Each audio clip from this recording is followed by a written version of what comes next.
మీరే చెప్పండి, విద్యాభ్యాస సమయంలో మనసుకి ఏకాగ్రత ఎందుకుండదు?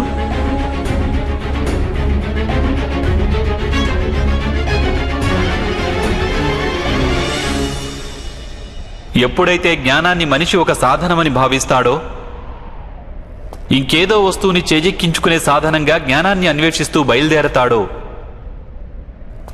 అలాంటి వాడు జ్ఞానం గ్రహిస్తున్న సమయంలో అతని మనసుకి స్థిరత్వం లభించదు.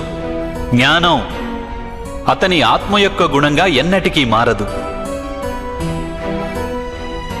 ఏ రంగైనా సరే వస్త్రానికి కల సహజ సిద్ధమైన గుణం కాదు. అందుకే సూర్యుని ప్రకాశంలో ఎండి ఆ రంగు వెలసిపోతుంది. ఏ వ్యక్తి అయితే అపూర్వమైన జ్ఞానానికి కల విలువను అర్థం చేసుకుంటాడో అతను ఉత్తముడు అనిపించుకుంటాడు.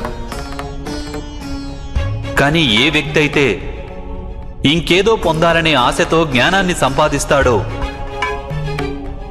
అతడు జీవితాంతం శ్రేష్ఠుడనిపించుకునే ప్రయత్నంలోనే ఉంటాడు. కానీ అతను ఉత్తముడు